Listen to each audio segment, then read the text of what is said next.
board meeting. If we could have roll call, please. Reverend Gordon. Mr. Albright. Here. Mr. Arnold. Here. Ms. Banks. Here.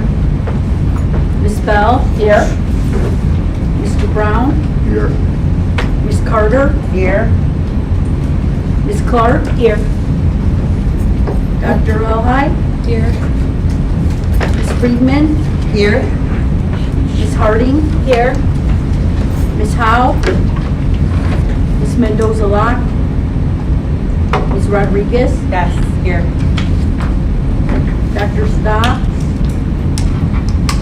Major White. Here. Ms. White. Okay, we'll move to the next agenda item and do recognition of visitors. Richard Arnold. Elijah Jones, board staff. Tina Mason, board staff. Board staff. Amy Buckleyer, board staff. Julie Rook, board staff. Shannon Hedge, board staff. Anita Helbig Sanchez, board staff. Josh Gratch, Ascend Innovations. Casey Smith, Ascend Innovations. Welcome, everyone. Okay, before we move to determination of items to be removed from the consent agenda, we need to do an oath of office. Galvin, you'll raise your right hand. I state your name. Galvin W. Brown. Do solemnly swear that I will faithfully support the Constitution of the United States, Support the Constitution of the United States.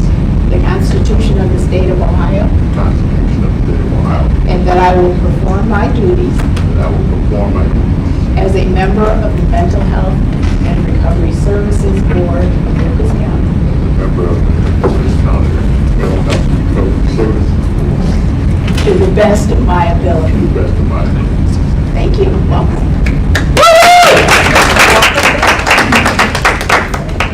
Thank you. Okay. Next agenda item, determination of items to be removed from the consent agenda. So beginning with item number 5, meeting minutes, July 23, 2024. Moving to 6A, Planning and Oversight Committee Report, Ohio, OMAS, fiscal year 25, system of care, etc. Please remove that.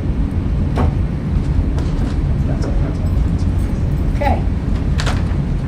All right, if we could have roll call, please. Did you repeat it? Did you repeat it? Oh, sorry. We have a second move. Second. There was a request to remove 6A off the consent I agenda. misunderstood. I thought he asked you to repeat it. I'm sorry. Okay, I'm sorry. We got a motion and we got a second. Okay, is there any discussion? If not, hearing. On the motion. Oh, yes. I just have a question. So what are we voting on?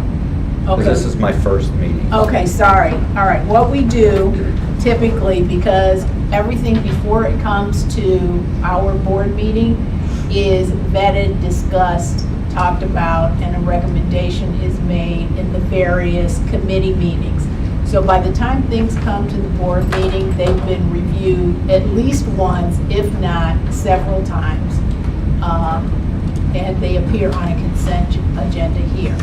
Anyone who, for example, if you hadn't been at the prior committee meetings and for some reason you wanted further clarification, edification, questions about something that's appearing on the consent agenda, then you simply request to have it removed. If it remains on the consent agenda, then we vote on it as a board, and the recommendations then become the action of the board. Any other questions or comments before we do the roll call vote on the consent agenda? Hearing none, Susan, you call the roll, please. Mr. Albright? Yes. Mr. Arnold? Yes. Ms. Banks, Yes. Mr. Brown, Yes. Ms. Carter, Yes. Ms. Clark, Yes. Dr. Alhide, Yes. Ms. Friesman, Yes. Ms. Harding, Yes. Ms. Rodriguez, Yes. Major White. Yes.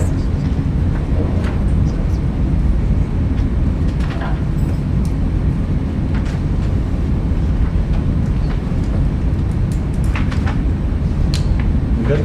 Well, I don't think you got me. Because you know. Oh, we can't vote. Hey, you sit over here. Oh. You lose your phone. Breaking ties. You did the ultimate power. I should get that once already. Amy Williams never done that Yeah, I once. think you're right. I do remember that awkward moment. Okay, all right. Motion carries. So we're going to talk about 6A, and Amy's going to address that for us. Yeah, on page 3 in the packet, which is the very back of the packet, the System of Care funds. These are funds that come to the boards from the Ohio Department of Mental Health and Addiction Services. We use them locally for what we call the DYS Aftercare Program. That is a program that Task of Northwest Ohio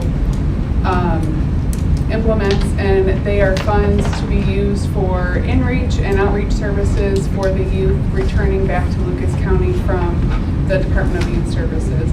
So they provide case management services as well as other supportive services to help those youth returning to Lucas County stabilize and provide the services that they need for their integration back into the community.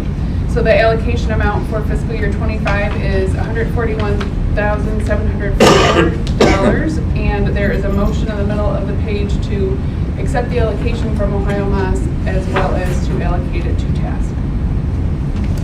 So moved. Second. Are there any questions, discussion?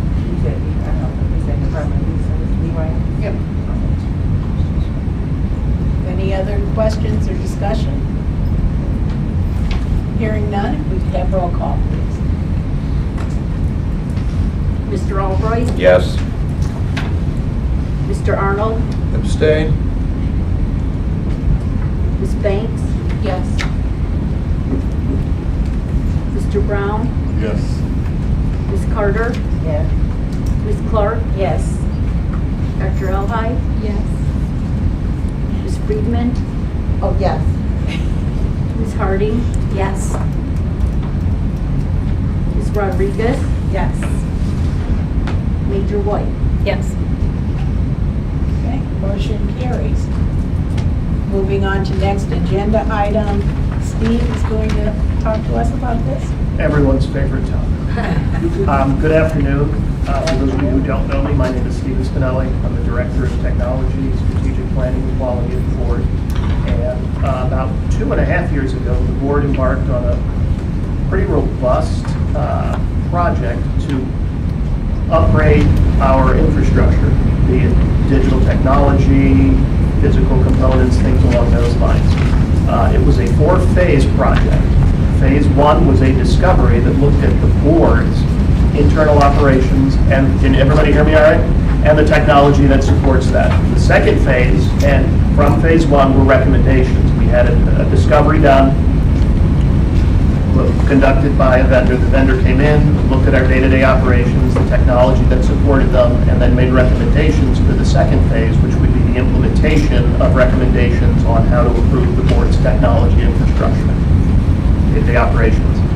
Phase 2 was recently completed and is primarily done, and one of the outputs, deliverables from phase 2, was a series of recommendations looking at the discovery for phase 3, which would be a county-wide analysis and discovery of the entire system of care and its infrastructure and underpinning systems.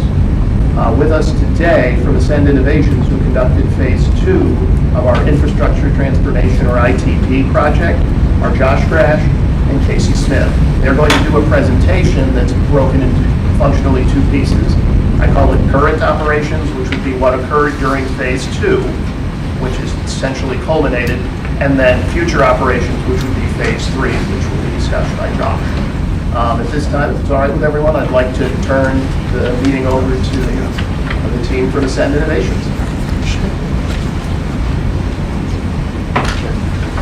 All right, so thanks for having us. As Steve said, I'm Casey Smith. I'm the Director of Account and Project Management at Ascend.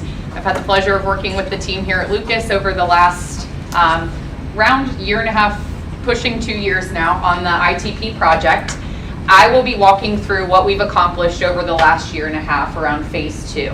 So what I'd like to just quickly review, since I know you guys have a few new board members since this work commenced, is what phase 2 of the ITP entailed. So you have the slides in front of you too, if that's easier to follow along. Phase 2 was priority area 4 in your current strategic plan.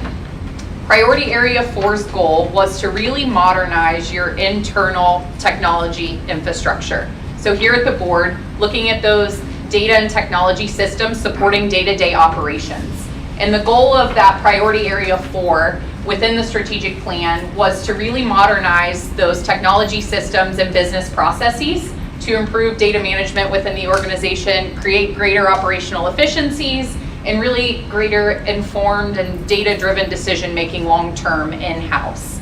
And so to do that, there were a few kind of measures of success we looked at and that were written into your strategic plan.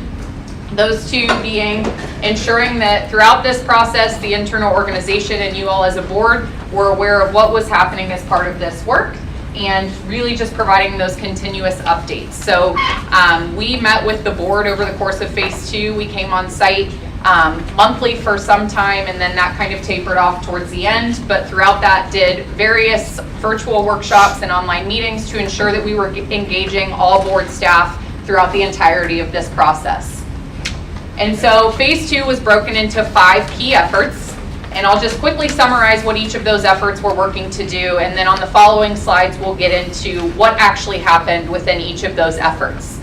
So the first effort within phase 2 was really what we called the infrastructure setup, implementation, training, and monitoring. So this was the actual migration and overhaul of the existing technology stack. As was found in phase 1, and as some of you have heard, the data systems and technology supporting the board were outdated. They were on old hardware. There was no refresh mechanism in place to make sure that we were updating those systems and technologies on a recurring basis, and really making sure that the systems supporting the board were supporting those day-to-day workflows and really kind of the modern workplace today. And so as part of effort 1, we'll talk about what was done there, but that was really kind of overhauling the existing technology system, both the physical hardware and also the kind of cloud-based environment where all of the data and documentation live. As part of effort 2 within phase 2, this was really migrating the data. So all of the data that falls within the board's purview, getting that moved from what we call legacy systems to a cloud-based environment. The third part was future state data flow mapping. So understanding long-term what are the board's goals as it relates to data and using data to drive decision-making within the community. When the board is thinking about programs and service funding decisions, what data would be useful for the board to have at their fingertips and making informed decision-making long-term. So looking a little further beyond internal operations and really understanding what the goal is as a board long-term. The fourth effort is business process reengineering. So we spent a lot of time with each of the departments unpacking critical business processes, whether that be claims adjudications, maybe client rights and grievances, and really unpacking what the current state of those processes are, where are there opportunities to improve those processes, specifically as it relates to integrating technology into those processes. And then the fifth piece was data governance and management. Obviously, with new data systems and technology, it's important that there is a streamlined management structure tied to that new suite of services. And so what I'll do now is just quickly talk through kind of the key milestones that were achieved within each of those efforts over the last year and a half. So effort 1, where we were overhauling all of the board's kind of existing physical hardware, but also cloud-based infrastructure, was documenting what the requirements were of subcontractors to execute on this. So we as Ascend were not the ones who installed the computers and migrated the data to the cloud. It was understanding what we would need a subcontractor to do in that area, working with the board to unpack the requirements and all of the existing infrastructure when we went to migrate. So through that process in effort 1, we went through a due diligence process to identify subcontractors to execute effort 1. There were multiple subcontractors, as you'll see here. I'll just quickly walk through who did what. Arakita, local to Toledo, is a managed service provider who executed both the kind of physical technology overhaul, but also the data migration work. So they're the ones kind of on the back end managing that, technology support, if you will. And so they're the ones who upgraded all of the technology available at the board today. Erie Inc. was identified to maintain new printer devices and a plotter device. First American Leasing, I think this is the key here. We are leasing, or the board is leasing their equipment. Why is this important? If you see the impact statement at the bottom, one of the things we set forth and wanted to achieve was ensuring that there was kind of a intentional or forced refresh of the data and technology supporting the board on a recurring basis.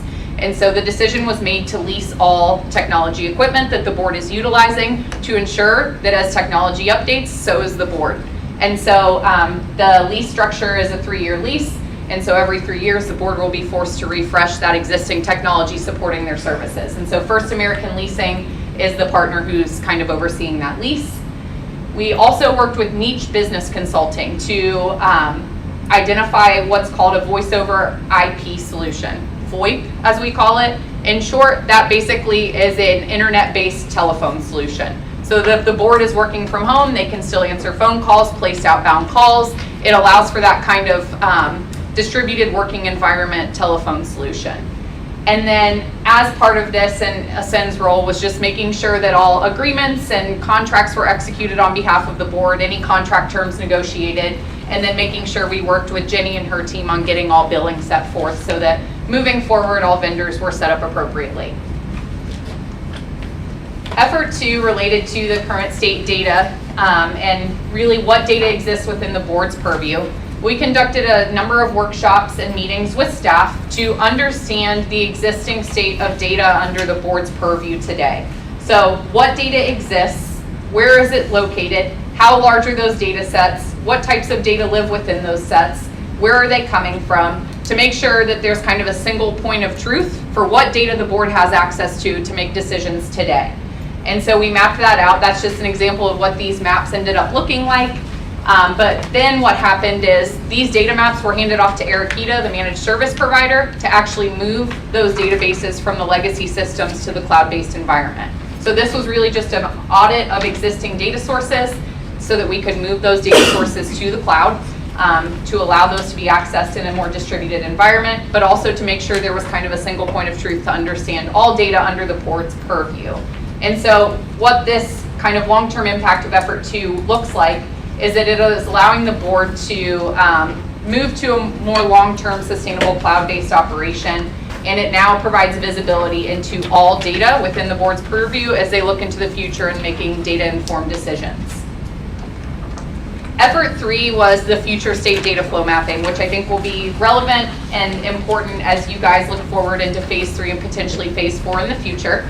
The Future State Data Flow Map was a series of workshops where we really looked at what are the short-term, mid-term, and long-term priorities of the board as it relates to making data-informed decisions. What data do you have access to today versus what might that dream state look like in terms of making more robust decisions around the continuity of care of folks with behavioral health needs?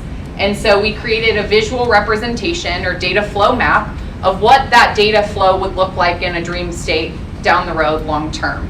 This is important because this is going to potentially set the foundation for what your work within the community and kind of expanding outside the internal board walls could look like. Which community partners do we want to meet with? What data is vital for us to make the best decisions today? Effort 4, the business process reengineering, was one of the larger efforts associated with ITP Phase 2. And we worked with each of the 5 departments here at the board to really unpack and analyze their critical business processes. So when we think about finance and community equity and engagement, what are those key day-to-day processes that kind of drive their day-to-day operations? We spent time mapping those out in current state. Who's responsible for what step within that business process? And then what we did is talked about where are the pain points within those business processes. If maybe X was available, this business process would be a lot smoother. And so what we did is we really mapped those out, identified the pain points, and then took time to make recommendations on how we could streamline those business processes and make them kind of more efficient in day-to-day practice. Those recommendations included integration of potential new technologies and softwares to streamline those efforts. And so that's where some of the conversation around, maybe you guys have heard around electronic data interchange and EDI, or a customer relation management system, a CRM, have come in. We made recommendations to the board staff based on requirements identified by the board, recommendations for new technology or softwares to be implemented in-house. The EDI is what you guys know as GOSH today. It's a claims adjudication system. The board wants to move to adjudicating their own claims rather than working through Montgomery County ADAMIS. And so they are in the process of implementing Smart Care, which is an EDI here locally, or not here locally, I'm sorry, but implementing it in-house so that they don't have to adjudicate through another board. And then the CRM is really a way to manage those customer interactions. So when we say customer from the board lens, that could be the providers, it could be clients in the community seeking services. And so it would streamline kind of all correspondence, documentation, communication tied to any one client or provider into a single source. The other benefit of the CRM for the board is that it can automate workflows. So that's one of the long-term goals of the CRM, is actually kind of creating a blueprint for workflows and automating those different steps and making it less manual, really relying on that technology to support. The other pieces of effort for included producing a new SharePoint file structure, so where all of the documentation and data live for the board today, creating kind of a more transparent, shared, collective structure across each department. And so that was a task that was completed, and the new file structure will officially roll out for staff at the beginning of the next calendar year. But I think the big thing here is that we really looked at how we could integrate technology into existing business processes to streamline and make more efficient work processes within each department. So those kind of blueprints for the re-engineered processes include where the CRM could be harnessed, where the new EDI might be harnessed, how can we utilize that internet-based phone solution.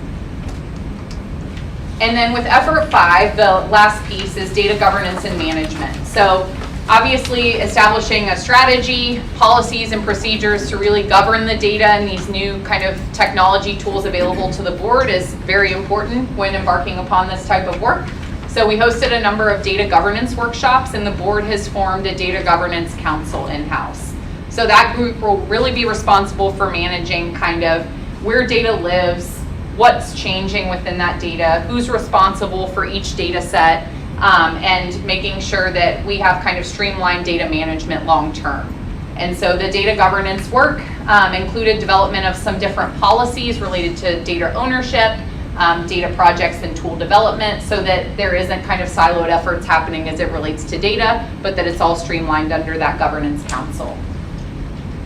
And with that, I will turn it over to Josh to talk through, based on everything that was completed in phase 2, what the recommendations look like for phase 3. Real quick, any questions on phase 2 before we move on? Check. Going back to ITP phase 2, I know it's the effort 1. And when you talked about the licensing and contracting, subcontracting provision, were those contracts, I guess it's maybe more for administration than the team, were those leasing contracts, leasing agreements and contracts in the name of the subcontractor, or how are those leasing or licensing agreements? So the First American Leasing is us and First American Leasing, so they hold all the hardware. The Arakita, Erie Inc., and Niche was through you guys, I believe, right? It was coordinated through us, but the contract was still directly with the board. So all the contracts were directly with us. We also, we had to do those contracts based upon the recommendation of, as opposed to a formal. All of those entities, depending upon the amount, we followed our current bidding process. So if it was a required bid, we did that. If it was over the amount, we did the, I'm thinking about Arakita is So the if biggest it was one. below your spending threshold, you entered into the contract. With the, wherever the policy lies, so, but I want to talk a little about Arakita, because no, it's not Arakita, it's Smart Care that I want to talk about, because that's not on there, but Smart Care, what we did on that, it was a big contract, so 300,000, somewhere in there? Roughly 330,000. 30,000. There's only a small group, a small number of entities that actually provide that level of sophistication software. So that's where these guys did a landscape survey based on the elements that we submitted to them. And we created this spreadsheet then, and we picked the best one as the sole source, because there was only, I think in the end, it really just boiled down to two, right? Yep. Staying with GOSH, which wouldn't get us what we envisioned in relation to the outcomes landscaping, and then Smart Care, which is an industry standard. So. And I should add, like with the CRM, for example, I think we ended up sitting on a series of phone calls and doing workshops. And once the board had identified the requirements for what that tool would be, I think we vetted over 7 vendors for that and came down to a select couple of finalists where we then kind of had demos of those products. And then before even anything was signed with Creatio, there was a free trial to make sure that recommendation made sense and fit the needs. So there was definitely a diligence process from our lens in terms of ensuring whatever products we were bringing forth as a recommendation were meeting the requirements that staff had provided with us, or provided to us prior to. The board went through a management decision-making process on all of the purchases. It was a requirement to provide courses of action for every purchase we would make, as Josh and Casey can tell you. And it took quite a while to do it appropriately. Okay. Out of curiosity, under effort 3, you talked about short-term, long-term. Can you give me an idea of the time frame? What's short-term and what's long-term? So I believe we said 6 months, a year, and a year further. I can double check those timelines within that future state data map. Is that correct? Yes. Yeah, I believe we did. The short term would be within a 6-month period, Yep. midterm, a year, long term, further than that.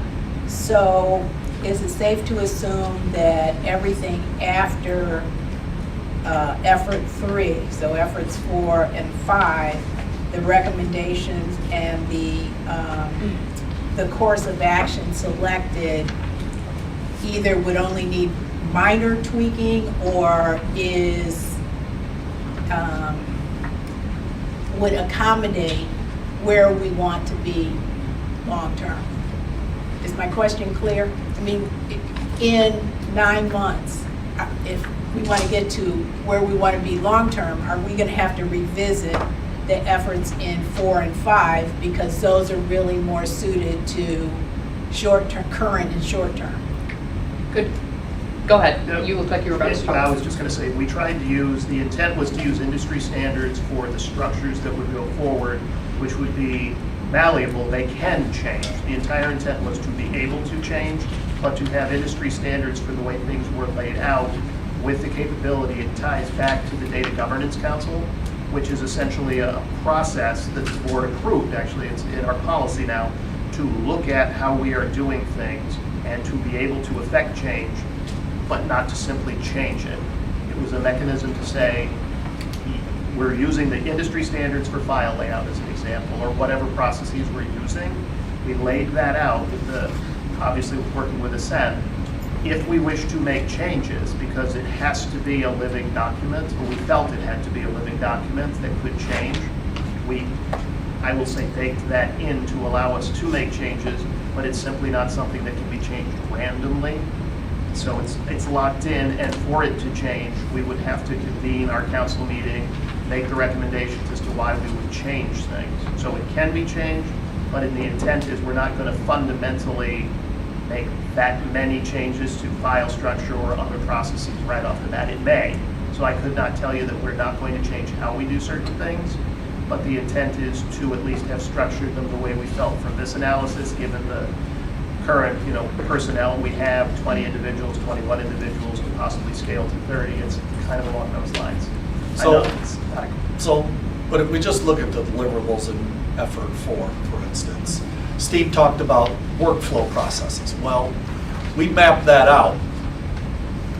That could change, the map could change, right? Right. Because new technology could come in, we could have staffing changes, there could be a number of different things. Right. But one of the things towards the latter end of the effort, number 4, SharePoint is recreated, that's there already, We're not going to recreate CRM, customer relation management. That is in development now, and that will take about a year or so to actually fully develop. And then Smart Care's investment, we already chronicled, that's a $330,000 investment. That is not a one and done kind of change. You're connected with them for a very long time. And then effort 5 is all around our data governance and management. So that could be fluid, but having the responsibilities and the authorities attached to those data owners could change personnel-wise, but really won't change much. From a technology standpoint, it might be a way to think about it. Years ago, there was a thing called the Novell operating system, and there was the Microsoft operating system, there was Windows. Functionally, now we have aligned under what's called the Microsoft stack. Change may occur. We're not going to be done with Windows 11. There will be a 12, a 15, a 20, but the alignment is pretty much there because it's standardized on what is used 85% of the time in the United States. Thank you. Sir. That was a lot of trying to convince. Thank you. All right. Anything else on phase 2 before we move on? Okay, so phase 3. As Steve talked about in the beginning, phase 1 was a discovery to gather requirements for informing what would be executed upon in phase 2. Similar cadence here for phase 3 and phase 4. So phase 3 is going to be another strategic discovery to gather requirements for what the vision is for the board to plan, coordinate, and lead a regional data hub strategy throughout Lucas County. What that means is the why behind this is if we can create better data accessibility, visibility, and connectedness across the behavioral health continuum, there's going to be improved collaboration, improved communication, and most importantly, improved service delivery. So what we mean by that is when you think about all the systems that exist across the continuum, right? You have the health systems, you have the criminal justice system, you have behavioral health providers, you have community health organizations, you have housing. You have a lot of organizations there that are going to have touch points with individuals as they're moving through the continuum.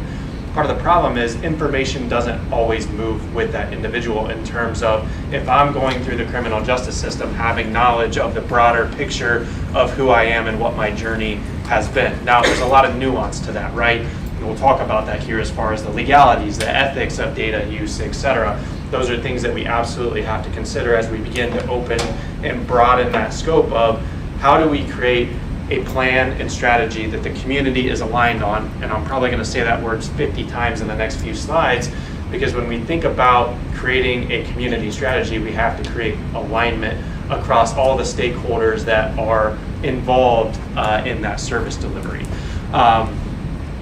The what of this is really looking at the ITP project and going from that inward-facing technology focus, right? So the board's whole goal was to modernize their data and technology infrastructure internally first, such that then that line of thinking can be extended outwardly and begin supporting the community. When we look at the statutes, or as far as planning, funding, monitoring, and evaluating across the continuum, data and technology is going to be a big component of that. Again, as we have individuals receiving care in various aspects of the system, how do we ensure that everybody is equipped with the right information to deliver the right level of care for that individual? The how of this is recommended to be through an 18-month strategic discovery. And I'll break out the phases of how we're recommending that be organized. But the big thing I'll talk about is community buy-in and alignment. Again, I said I'm going to say that word many times, right? Because when we think about building something, creating something like this across the community without buy-in and alignment and everybody understanding how they contribute, how they benefit, coming up with a plan and strategy and saying, hey, we're going to build this is never going to work, right? We have to work with the community and ensure, one, we understand what the needs, perceptions, and current state is, and then begin to work on, as we've kind of used that terminology from phase 2, what that future state could look like. Phase 3 goals. Some of this is going to be redundant with the next slide with requirements, but there's a couple of points that we need to drive home, like form strong community partnerships. When we're talking about regional data strategies and a regional data hub, there absolutely has to be a focus on relationships, partnerships, again, across the community. So mainly, we're talking about the health systems, the criminal justice system, and behavioral health providers.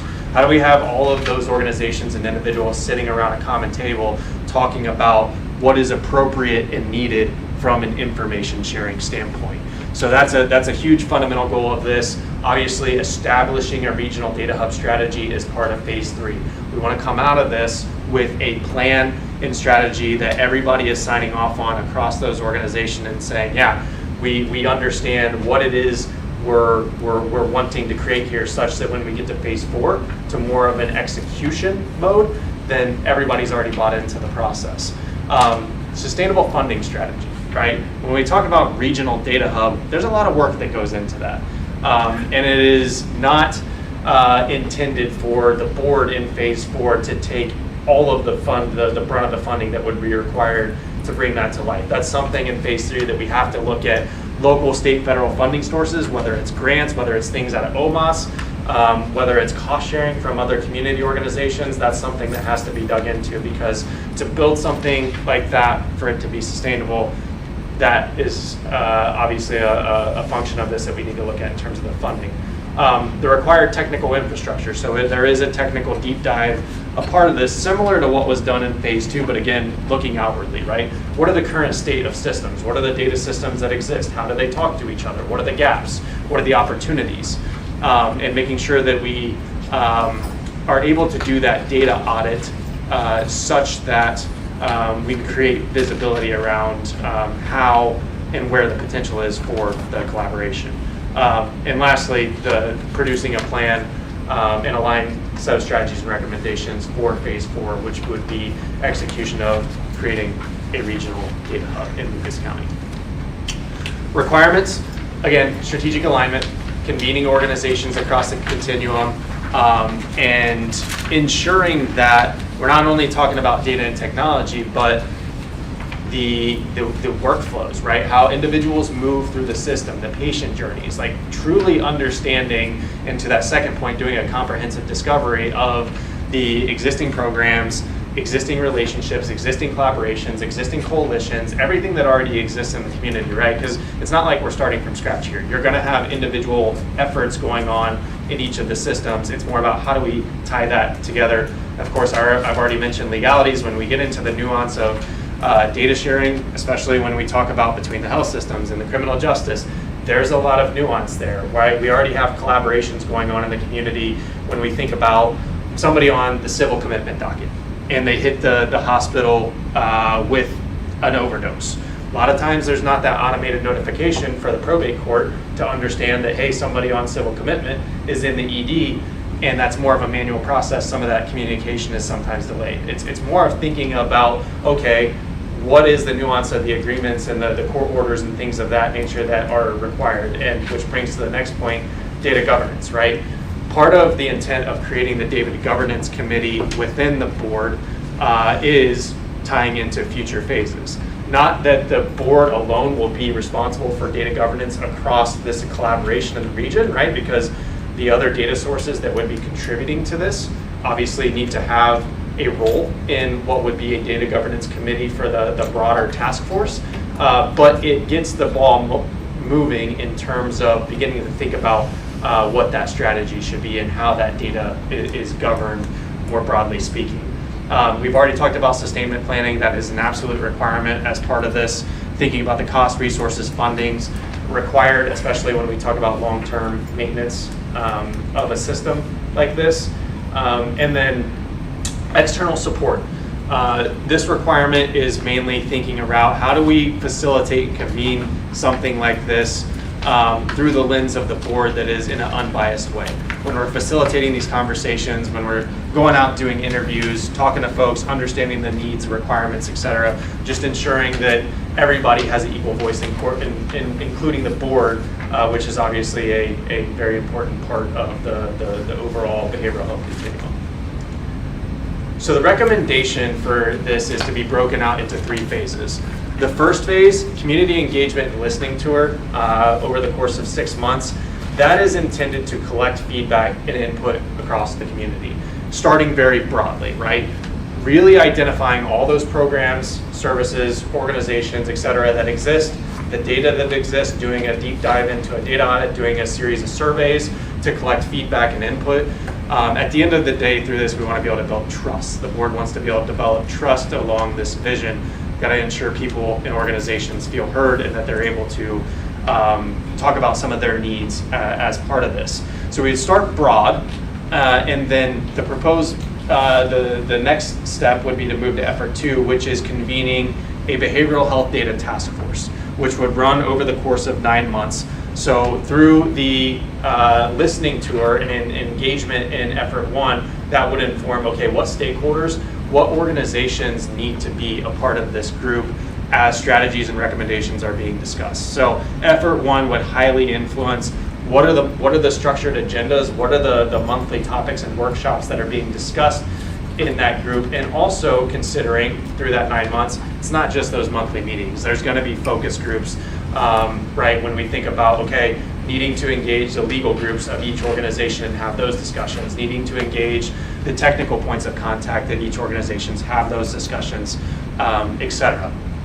And then the last phase is, or last effort rather, is developing those strategies and recommendations, doing a final round of feedback with the individuals included in that behavioral health data task force. And again, take that name with a grain of salt. It's just something as part of the recommendation that is for simplicity's sake, but of course that it can always be changed when the board makes decisions on how they would want to move forward with this. So I'm just going to break down some of the intent of each of these efforts. Again, effort 1 is really to do a broad sweep of understanding what currently exists in the community. Everything from the current state picture of what not only exists in the community, but what is also planned. You're going to have a lot of organizations that already have intent for how they're doing their own modernization efforts and things of that nature. So understanding the full scope of that picture, outlining the collective benefit of a regional data sharing model, ensuring that everybody understands that there's obviously a lot of mutual benefit in information being shared, again, where appropriate and necessary. And then, of course, coming up with a plan for who amongst the set of organizations that are engaged during that first effort are the key points of contact that are necessary to join the Behavioral Health Data Task Force. When we think about a task force like that, it's people that can sit around this table in a room, right? So it's a much smaller group than the number of organizations that would be engaged as part of that effort 1, and really determining, like, hey, who are the most important organizations that absolutely have to be in the room as these strategies are being discussed. So again, starting very broadly and then moving to a more focused, guided set of sessions. And when we think about what is actually taking place in these, again, it's not just about data and technology. So identifying the problems and pain points across all of these organizations. When we think about, hey, what are the gaps that you experience when it comes to not having complete information on a person so that you can make decisions on the best course of care, et cetera. So really understanding that perspective sharing. So some of the things that we've seen done, and part of what we've been a part of facilitating, is we've seen that in some parts of the state, for instance, the jail is not familiar with the operations of the hospital's not familiar with the operations of the jails. So people are often going back and forth between the two, and we've seen benefit of the hospital POCs coming into the jail and saying, like, oh, okay, you're not equipped to treat. which is why constantly people are being sent back to the hospital. So little things like that and understanding the challenges of each organization, getting that view, ties into this, because at the end of the day, what we care about is improved service delivery. Data technology is a component of that, but it's also about looking at the opportunity to bring organizations together in that collaboration and how data and tech tie into that conversation. So as part of this, there's a deep dive into the current state, so that recommendations can be produced for what that ideal state of data sharing, information sharing, whatever that might look like in the future. And again, much of effort one will influence what this task force will look and feel like in terms of these monthly sessions, how they're designed, what breakout groups exist, etc. And then phase 3, effort 3 is the development of the strategies and recommendations, and really focusing on 3 components of this. The relational aspect of what organizations are involved, how will they work together, who are the lead POCs are, in terms of the continued collaboration, because when we move from a 9-month task force, there has to be a plan on the back end as far as execution.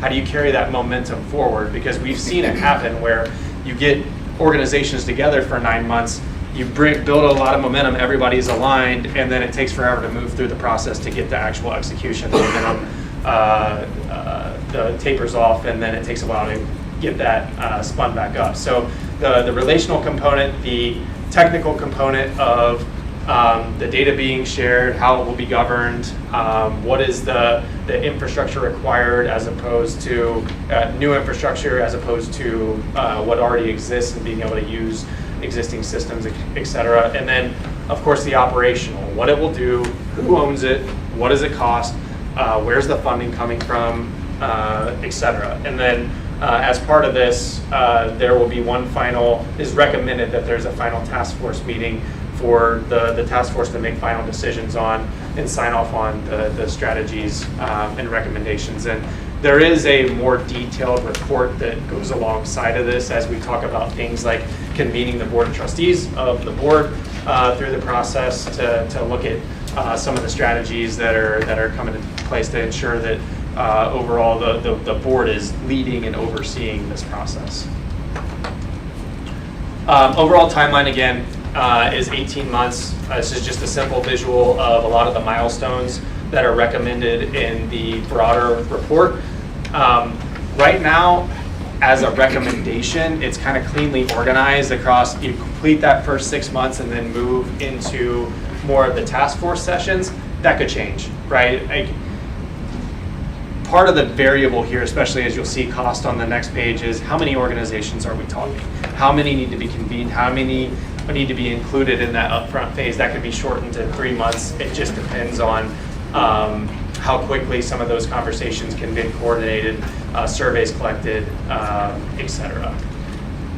The overall recommendation for cost and what we were able to estimate out is somewhere between $380,000 and just a hair over $500,000. Again, the variability is depending on how many organizations are actually going to be a part of this effort. We have a rough idea of obviously the number of hospitals, criminal justice organizations, number of providers, et cetera, but obviously it's a lot more nuanced than that when you have breakouts of groups within each of those core components of the continuum. So for reference, for anybody new, phase 2 was a $750,000 project over 12 months. So we're recommending for this an 18-month project.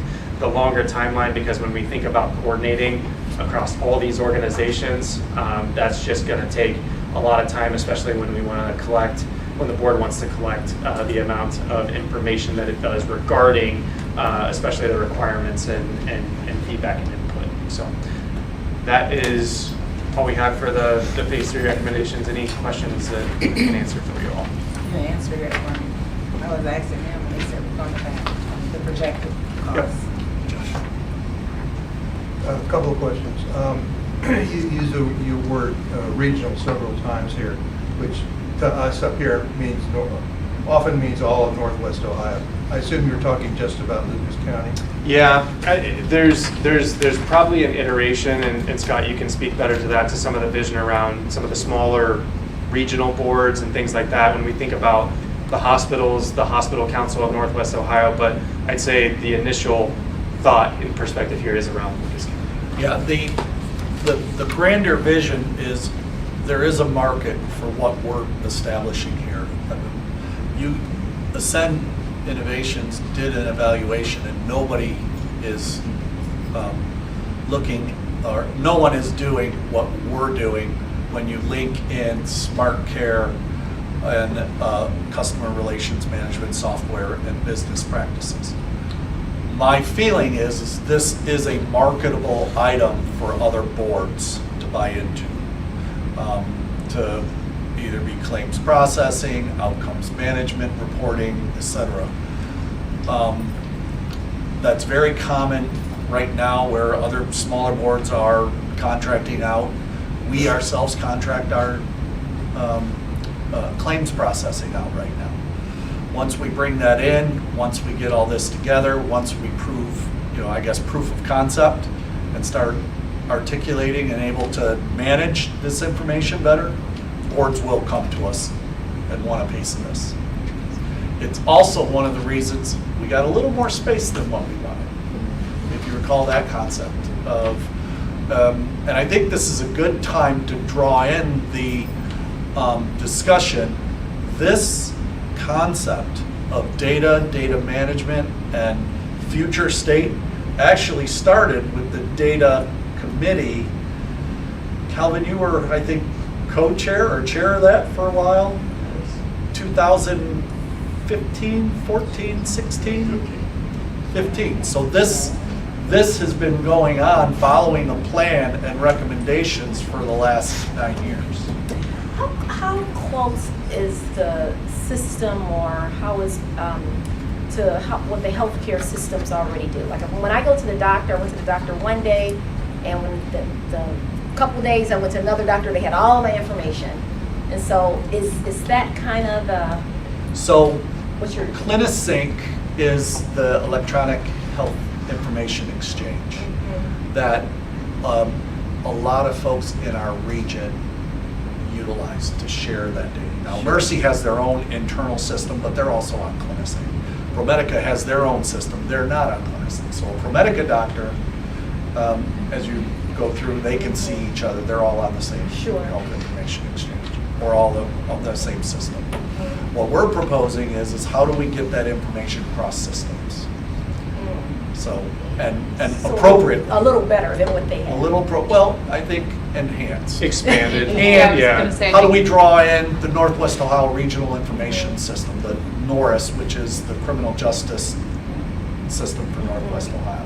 How do we draw in the homelessness management information system? So when somebody shows up at a emergency room and they get admitted to the psych unit, we can also have information on knowing, are they homeless, or are they in or what system they're in, and all that kind of stuff. All for the improvement and continuity of care and care itself. And none of this information can be had just because we want it. So it has to be purposeful. Yeah. Does somebody like Epic have an off-the-shelf program that would do most of this or all of this? I think the limitation is, like Scott talked about, there's a lot of infrastructure and process in place for like healthcare systems, hospitals, to PCPs, et cetera. That's what ProMedica uses. They use Epic. Right, and so do like all the Dayton hospitals, Right. most So does hospitals in Mercy. Ohio do.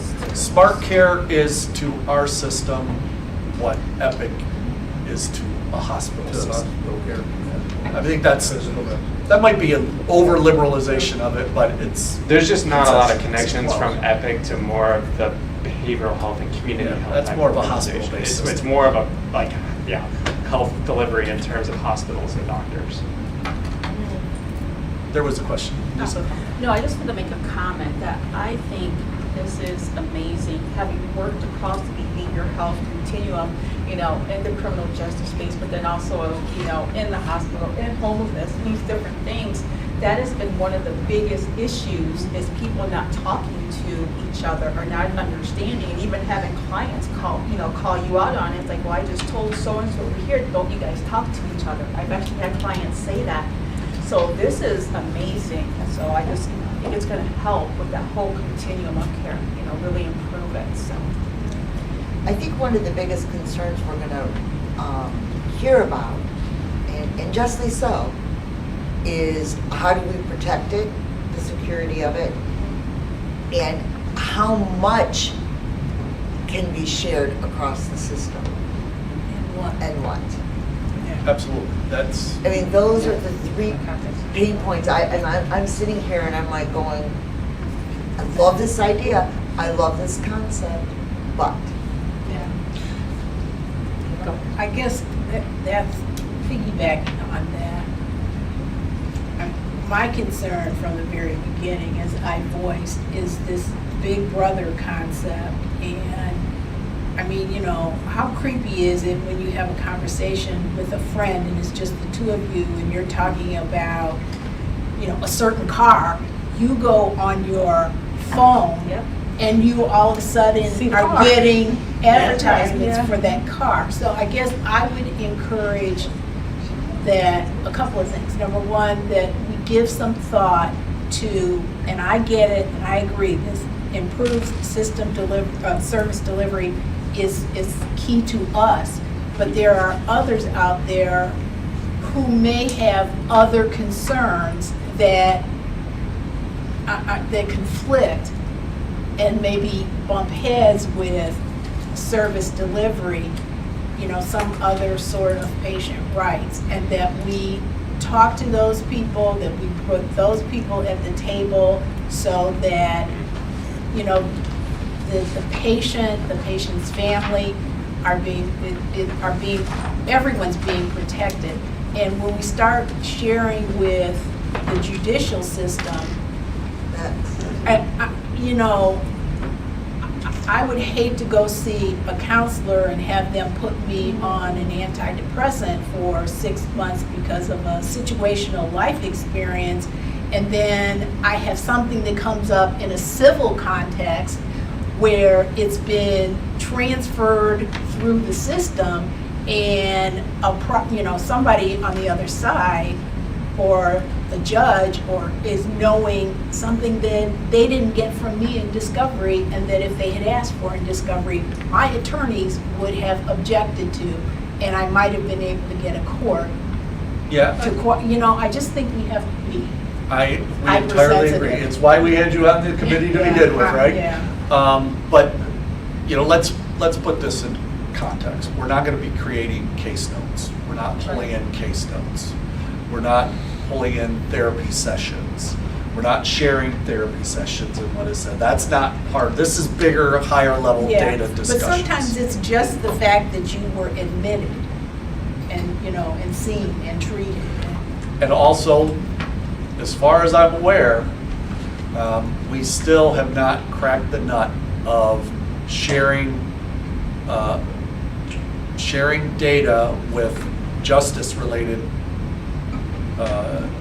entities without a signed release. That is not part of the continuity of care process. They can give us all the data we want. They can give us, we can take all of it, but we can't give them anything without a signed release. Yeah. So there's going to be a lot of safeguards into these discussions. Big Brother has always been top of my mind on these conversations. And the reality is, we don't need to be collecting data that we're not going to use anyway at a system. The biggest thing you'll hear hospitals say when you start these conversations are minimum necessary and meaningful use, right? Like that's going to be their biggest concern, is that there is an absolute need for the information to be shared. Yeah, my question is coming from a patient-client perspective. So I work in behavioral health and substance use, and oftentimes we have clients come in when they are most desperate and they were given a whole stack of papers to sign releases of information. And then when you execute that release of information, oftentimes they will say, I don't know, I don't remember signing this. And someone will say, right here. So what do we do? What do you envision we do? Are we protecting the client at the outset, so when they enter whatever system, are they given the information that this information, whatever, high level or not, will be shared and how it will be shared, and explained in a way that they feel comfortable releasing that information? Because those people are, you know, we can say we're not collecting data and we're not going into therapy sessions, but we're touching people at their most vulnerable point. And so what did we envision ensuring that they're not signing anything they don't understand? Absolutely. Josh, that's not really yours to answer. I mean, frankly, that is the group's to answer. Okay. Right? In my mind, that's the data committee's to answer, because as Nima suggested, we have to have advocates at the table, patient advocates at the table, to protect that and to assure that we're doing it the right way and for the right reasons.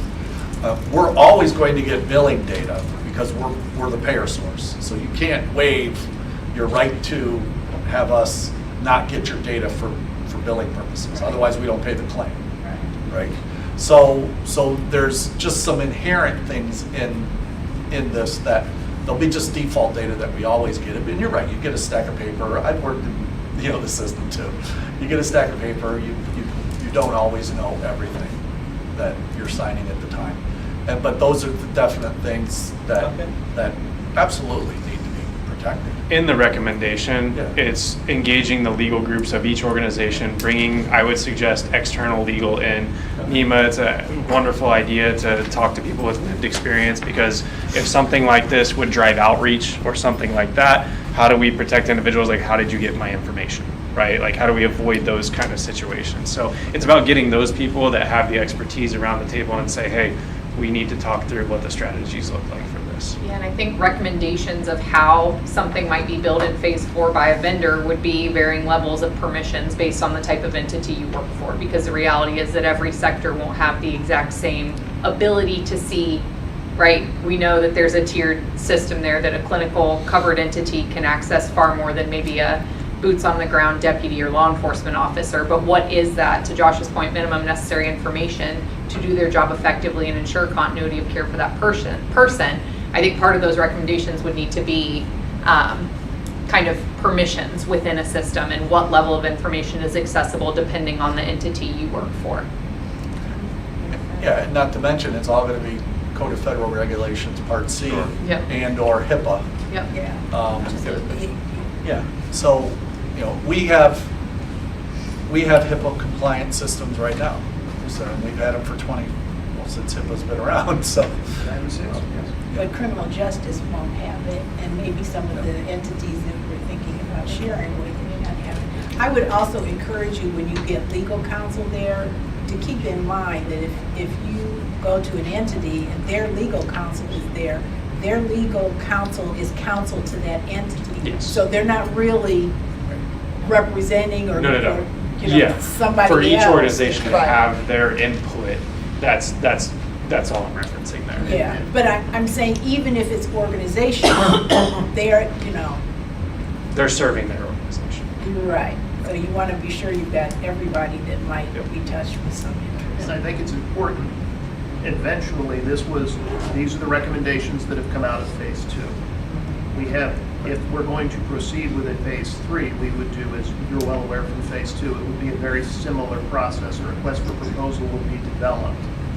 When we did some of the research on this, and I'm just throwing this out there, I'd never really seen the term medical ethicist before. But as we're talking about work groups, these are the types of individuals who would sit on these planning cells as well. Bureaus, boards, planning cells, it's all integrated into this. So it's there. But no one has been selected. We have not even requested, this was a due out from our current vendor for phase 2 to provide these recommendations to us. We have not yet let anything, we have not created our RFP, so just so everyone's clear, we haven't done anything yet. And obviously, this is for the board's edification to give you an idea of some of the outputs and where we would like to go with phase 3. That's. Thank you.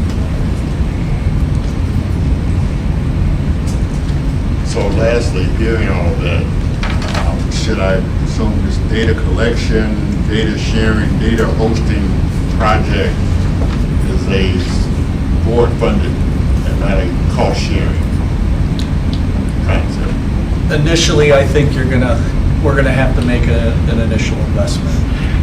It's our lead. Phase 3, remember, we set out these 4 phases years ago now. Phase 3 is as Josh and Casey has indicated, the outward. Ultimately, it's our business model to collect this data and then make data-driven decisions. And in my mind, the byproduct of this is that everybody else gets to make better decisions too, because of the way we are able to, the way we should be able to structure this. I believe initial investment in phase 3 is ours. Sustainability in phase 4 very well could be cost sharing. And likely will be, by the way. I mean, if other boards are coming in, they're gonna have to pay freight. And a component of the discussions in 3 is talking about the funding models, the methodologies, the funding models for phase 4. So, go ahead. Do we know of any other system in the country that's doing this? Montgomery County has started doing work in this space. Ohio, so Ohio. Dayton region. Here, Any other, or is that the only one? Partner Solutions has something yep. close, but not as broad as we are doing, our vision. So part of this, the recommendations were, Montgomery County ran something very similar to this over the course of 9 months, a behavioral health task force that was led by the Greater Dayton Area Hospital Association, which is our parent organization. So we facilitated as part of that, and that helped inform kind of the breakout of what we saw happen there last year and how we might recommend doing it slightly differently in the next iteration, which hence like some of the upfront 6-month process of going broad before establishing the task force, et cetera. So Montgomery County is doing a lot of similar things, although not quite to the scale that is being proposed here, is what I would say. So there, nowhere else in the country they're doing this then that we know of? Because I'm just looking at who's doing it and how they get there, you know? Or can you benchmark? Yeah, like how they get there. And that's my purpose in asking it. And the other side of that is if, you know, one of the things that we talked about over and over again in our strategic plan is setting pace, setting the standard, setting precedent throughout for the care, the mental health wellness care not only in our community, but for others to follow and hopefully repeat over and over again, and that therefore improving the mental health wellness of the entire country. It sounds really grandiose, but it's something that could influence other communities to take a look at this, especially if we were able to bring on other boards from within our region down the road. And then when you say broad, does that, when you're talking about putting together the community engagement, are you talking broad as in including parents of youth that could be in our, you know, using our system, or I would leave that to clients? the determination of the board of who they would recommend should be a part of that. Broadly speaking, just making sure all organizations that in some way, shape, or form have involvement with an individual that has a behavioral health ailment and is having those touch points and involved in that care delivery process, even if it's like homeless solutions across the board, social determinants, but to get nuance to Nima's point of having lived experience or parents of like absolutely whatever you guys would determine is like we think they should be included, that would be a part of it. This is exciting. So we want to commend Ascend Innovations, Josh. They earned their money in phase 2. Yes, they earned their money. Especially around the managing American Leasing and trying to get those agreements all in place.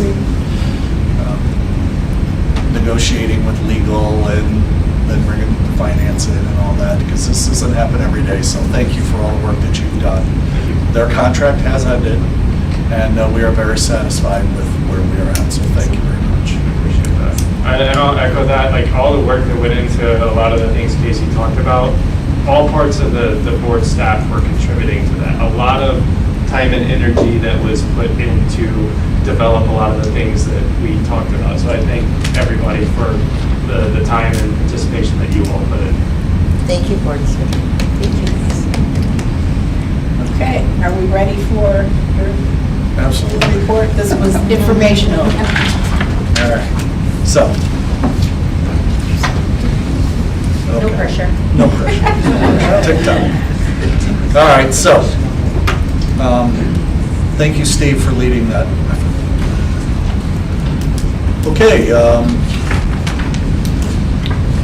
so I want to just give you a highlight of some things to come. So our POS budget, purchase of service budget, that's what we pay treatment. We have 6 or 7, maybe 8 contractors that provide treatment services to non-Medicaid folks. Our overall POS budget, when you total up all those contracts, is $4.5 million for last fiscal year, so fiscal year July to June. Claims can be submitted up to 365 days retroactive to allow all the billing processes to play themselves out. We're the payer of last resort. Through August 16th, we've paid $4.28 million in claims. We forecasted $700,000 in underspending. So do the math. We've already paid 4.3, and we thought we were only going to spend 3.8. Additionally, the difference between that 4.5 and 4.28 is held in 3 or 4 other contracts. 3 of our contractors have overspent their fiscal year 24 POS contract by a total of $600,000. So their claims, they provided service in excess of their available funds by $600,000. This is a common occurrence. Now, that amount is not a common occurrence, but this is a common occurrence where purchase of service contracts, ever since I've been here, we've paid for overage under the idea that access to treatment is one of our main priorities. So we don't want people going without care or not even be able to not get the care they need or not accessing the care they need. We are at a position, and by the way, let me just say that we believe that beyond the modest rate increase that happened on January 1 that drove some of that cost, which Jenny accounted for, the driver of the expenses are more people going to treatment. More non-Medicaid people going to treatment. So what we're going to need to do is come back to you with a strategy for how to address the $600,000 deficit at the 3 agencies. Is that 600,000 the combination? Yes. Okay. Yes. Not each? Right, and that's the minimum. Okay. That's the minimum. I was like, No, I would have started with 1.8 million. That's the minimum because they can retroactive claims up to 365, but it won't move that much. It won't move. Once you get over the 600, whatever it moves is not going to be that much more. So we're thinking strategy-wise, we got to come back and say, okay, this is how we're going to cover those claims. Clearly, in fiscal year '25, this is not a sustainable strategy to just allow the continuation of this to occur. For the first time, we may have to discuss capping treatment service. I don't know what that means. So would that mean don't go over the budget that you allow?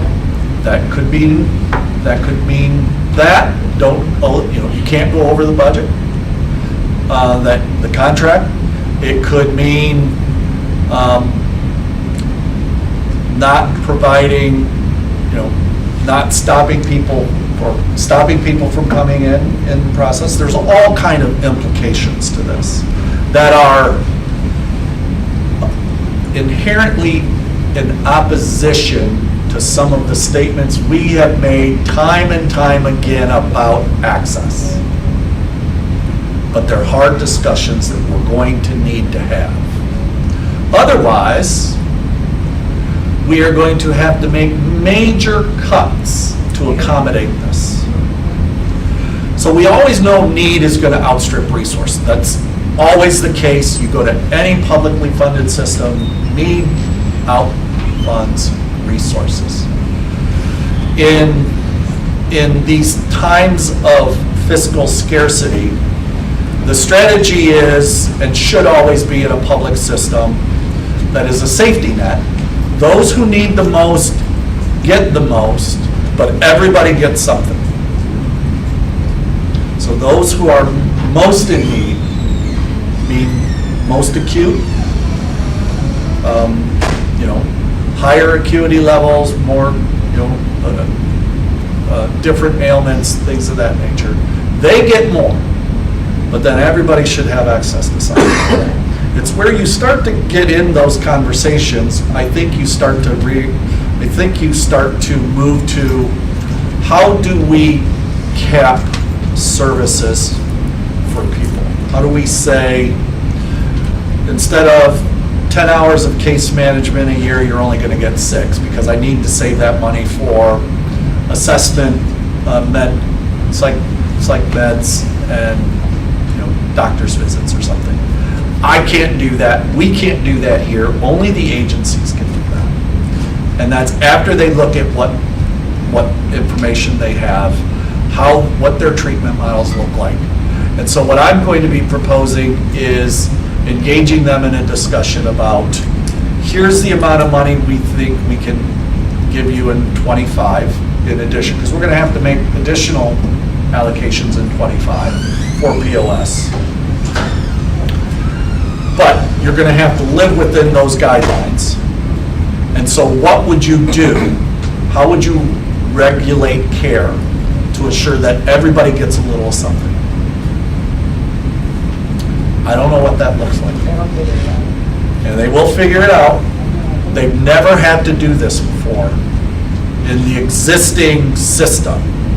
This was commonplace up to 2012 before we passed the 2012 true money levy. It was commonplace for our contracted treatment providers to regulate care, to cap care, and only provide certain levels of care to people based on diagnoses.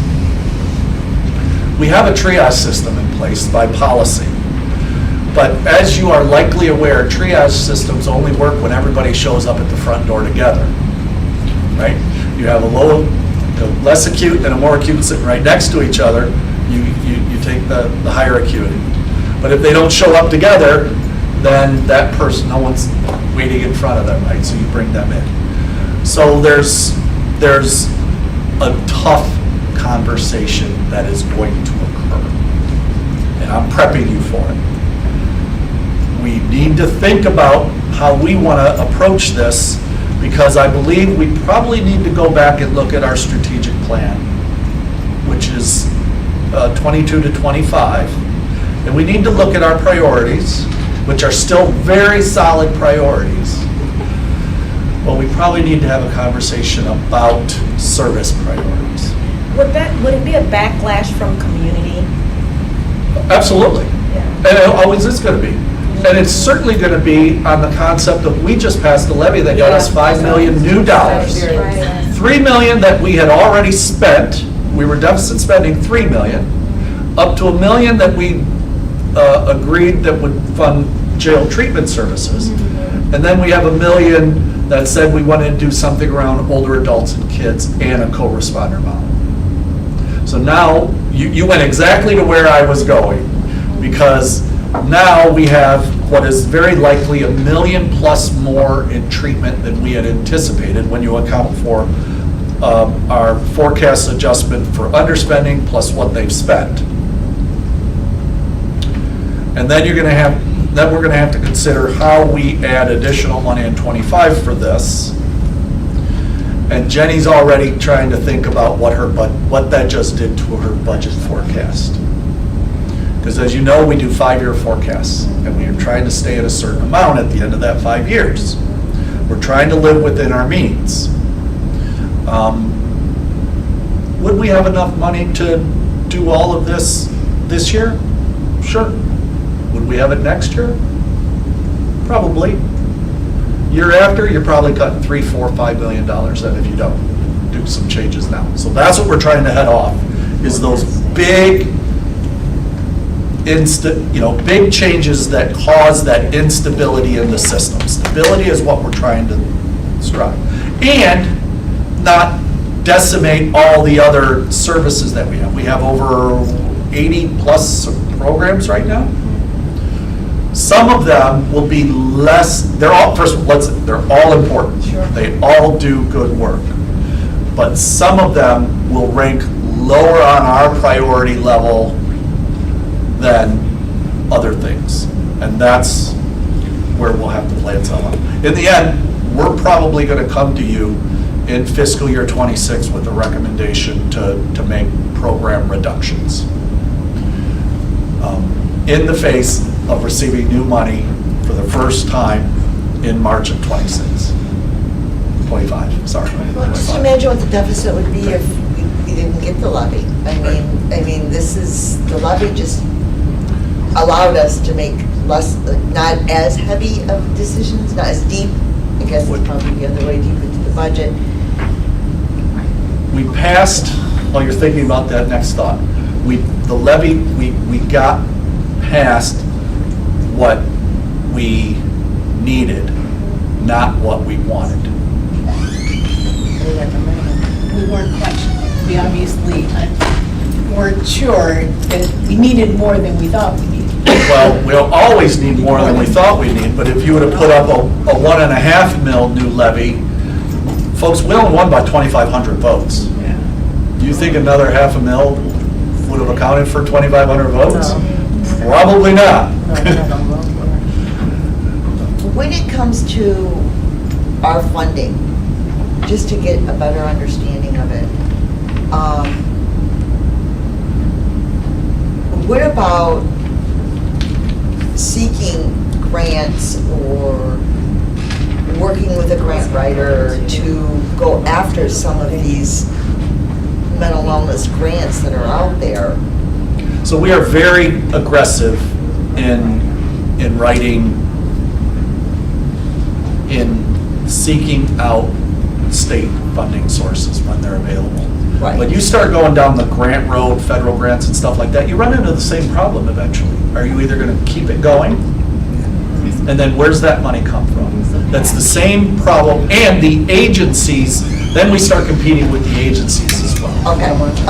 I had a feeling that would be the case. Like, I was thinking more of foundations and things like that. But that, you're right, because they're going after It's the same important money to get, but it's nickels and dimes when you need dollars and 20s. Yeah. That's, it's a good exercise to do, and it's certainly, we're very successful. I mean, we get the second most state opioid response dollars in the state at 3.3 million. I think Columbus gets a little more than us because we're so aggressive at going after that.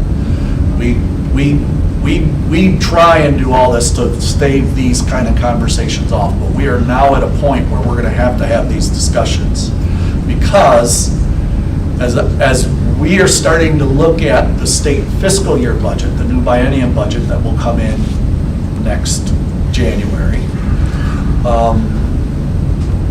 It looks like it's going to be a flat budget. The state departments have identified, been instructed by the governor, don't ask for anything more than what you're already getting.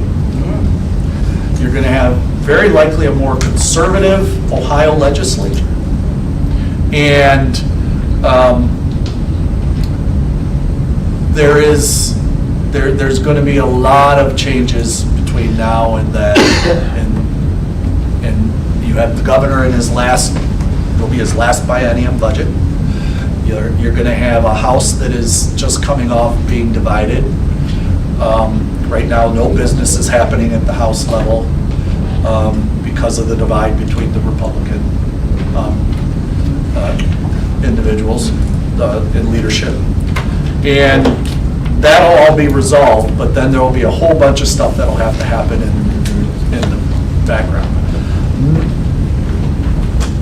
Basically, I'm bringing all that up because Ohio Maas's base allocations to the boards have not changed since 2016.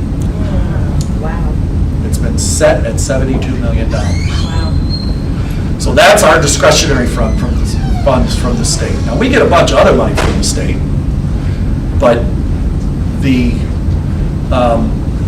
72 million that's in the 421 line has not changed since 2016. That's concerning. So I'm just prepping you for a very real fiscal conversation, even though we just passed the levy and we should be taking a victory lap. Yes, sir. Without taking away anything that you just said, I think it's important to recognize that there's some sense that with the workforce problems and difficulties that the agencies are having, that people weren't getting treatment. And I think the fact that people are getting more treatment than we thought they were is a good thing. Absolutely. Right. Oh, yeah. Absolutely. And I think we ought to, I mean, we got to balance a lot of stuff, and I'm not taking anything away from the difficulty of the conversation, but that's pretty significant. Yeah, I think that's what we set out to do, right? We wanted more people in treatment, and so I think where I'm heading with this is that going to be an overarching priority for us moving forward? Because if so, we haven't really invested in the POS, needed to invest in the POS to drive that point home. We're at the point now where we have to do that, if that is going to be a priority for us.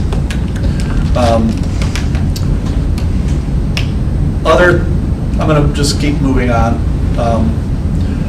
We were almost at 18 trustees. Almost. Unfortunately, Brian O'Connor had to resign. His work schedule could no longer accommodate his participation, and he did that on August 2nd. So we're back at 17 with the addition of Mr. Calvin over there.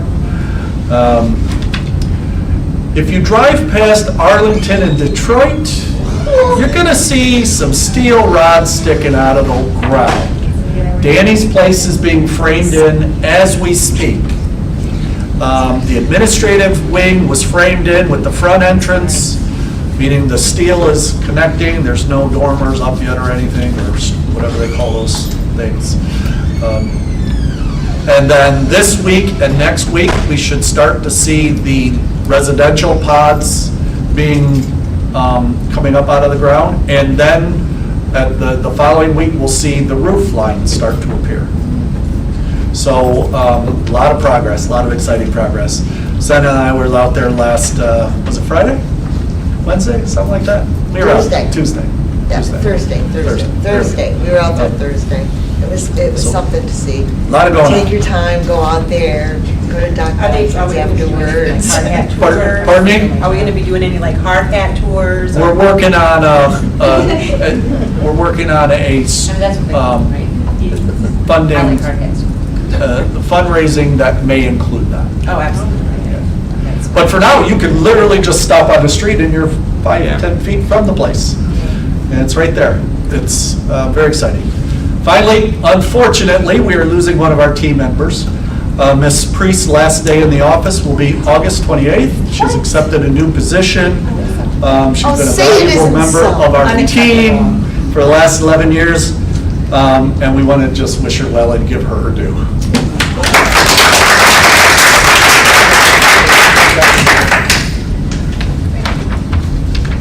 That's my report. Okay. I felt like I was on the news desk.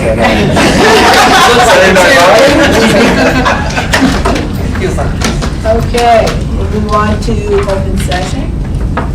Mr. Richmond? Just briefly, what's going on in One Government Center. The Children's Services Board also moving into this building. It is not going smoothly. In February, they had to reject and rebid for the people that were going to move the furniture. They went with OMA Advantage. And in February, they had to amend their contract with Lathrop for $260,000 for a whole bunch of things that they just didn't anticipate. But last week, they had to amend their contract by another $65,000 for overtime. The reasons given, because sometimes in this building for hours at a time, you have a dumpster blocking the loading dock. Sometimes you have trucks, vendors blocking the loading dock. They didn't tag the furniture the way it was supposed to be tagged, and that caused more overtime. So last week, they had to pay another $65,000 to OMA Advantage for overtime, and this occurs in a year where they have a levy on the ballot for brand new levy for $1.5 billion. Next year, they'll have a continuation levy for $1.8 million. It's just not going very smoothly. Last week, I attended one of the most bizarre meetings I've ever attended. On Tuesday, the county commissioners were supposed to have a meeting in which they were to approve various improvements to 10 Mile Creek. It's all three of the county commissioners own property that created a conflict of interest. So they had to bring in John Burrell from the prosecutor's office, and he had to swear in Adam Hoff and David Bench. They swore them in as county commissioners, but they did not show them the secret handshake. They sat through a meeting that lasted 16 minutes. They listened and they approved these improvements. And I suggested to the county commissioner staff, give them each a T-shirt that reads, "I was a Lucas County Commissioner, and all I got is this lousy T-shirt." It's getting really complicated over at the Zoning and Planning Committee. I mentioned to you the group home at 2024 Robinwood. It's been operating illegally for many years. They want to now have a special use permit. So the Old West End Association met with them and approved them. They've been approved by the Plan Commission, but the Plan Commission says we don't want you to go any higher than 10 beds. They can go to 16, but they don't want to. And I'm pretty sure the City Council will say the same thing. But it looks like it's run properly. That should be approved in September. The one tobacco shop on Byrd, which is near the school for autism, he couldn't get in touch with the autism school because it's summer, so he asked for a month's deferment, but I think that one is going to be approved. There's another one, this is where it gets complicated. It's on Reynolds, and I believe that is Adam Martinez's district. They loved them at Plan Commission, but they went before City Council. And the way it works is, you give your presentation, and then the chair says to the district person, what do you want to do? And he said, I don't want this in my district. So it goes to the full City Council as approved by Plan Commission, but not approved by the Zoning Planning Committee.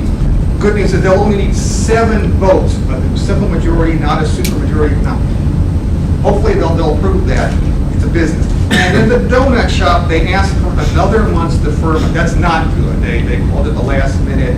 They want to put a donut shop on Holland, Sylvania, right across, I believe, from the Kroger there. It's called Cosmic Investments. They want to come to town and spend a whole bunch of money. But they run into a problem with Plan Commission because they're not in compliance with the Toledo Forward Plan, whatever that means.